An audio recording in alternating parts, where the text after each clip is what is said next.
La leçon 5.7 porte sur les fonctions qui ne sont pas affines. Les fonctions non affines sont des relations dont les représentations ne sont pas des droites. Lorsque tu représenteras certaines relations, tu devras parfois dessiner une courbe qui passe par les points. Cette courbe est donc appelée la courbe la mieux agitée. Dans la leçon précédente, on a vu la droite la mieux agitée, mais parfois, ce n'est pas possible de tracer une droite. Alors ici, le tableau ci-dessous indique les vitesses moyennes d'athlètes dans des épreuves de différentes distances. Alors, les athlètes en moyenne peuvent courir 100 mètres en 36 km à l'heure, 200 mètres à 37 km à l'heure, ainsi de suite, et à 1500 mètres à 25 km à l'heure. Alors, j'ai représenté sur le tableau de vitesse et distance les points qu'on a indiqués. Alors, évidemment, on ne peut pas tracer une droite, mais ce serait possible de tracer une courbe qui va toucher ou être proche de chacun des points. Puis avec ça, on est capable d'aller voir quelle est la vitesse à 1000 mètres. Bien, à 1000 mètres, la vitesse approximative serait, on compte par 2,5 je crois, oui ça c'est 25, donc ça serait 27,5 ou disons 28. Alors, à l'aide du graphique, on pourrait dire que lorsqu'une personne court 1000 mètres, la vitesse approximative pourrait être 28 km à l'heure.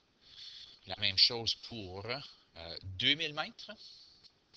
Alors, à 2000, je vais aller voir approximativement que ce serait peut-être environ 23. Okay? Ça, je dirais qu'à 2000, la vitesse approximative pourrait être 23 km à l'heure. Alors, la courbe la mieux agitée nous permet tout simplement de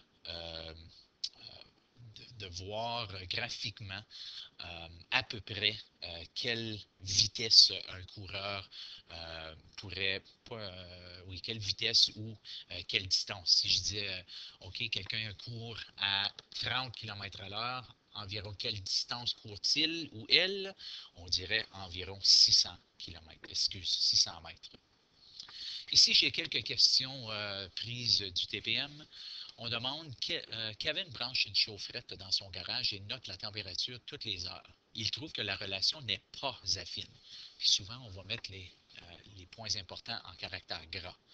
Alors, quelle table de valeurs ci-dessous est celle de Kevin, donc celle qui n'est pas une fonction affine? Premièrement, si je veux trouver les premières différences, on voit qu'ici, on compte par 1. Donc, on peut voir que ceci sera les premières différences. Ça, c'est plus 2 à chaque fois. On va aller en détail avec les premières différences dans le prochain chapitre. Alors, quand on voit que ceci, c'est constant, on dit que c'est une fonction affine, donc ce n'est pas qu'est-ce qu'on cherche. Dans le deuxième, on compte par 1 encore ici, donc on peut regarder ici que c'est moins 3. Et moins 3, et moins 3, et moins 3. Donc, c'est une fonction affine, ce n'est pas qu'est-ce qu'on cherche. Ici, on compte par 1. Ici, on additionne de 1 plus 1, ici plus 2, et voilà. Ici, plus 4. Les premières différences ne sont pas constantes, c'est une fonction non affine. Regardons le graphique à l'écran de la calculatrice graphique de Marie. Puis on nous demande quel énoncé décrit la relation entre x et y. Puis on voit que lorsque x augmente, lorsqu'on voit que x augmente, on voit que y diminue. Ou on pourrait dire y diminue lorsque x augmente. Alors, y diminue de façon affine lorsque x augmente. C'est la bonne réponse. Alors, vous voyez qu'il y a quelques problèmes à faire en utilisant la calculatrice graphique à la page 277.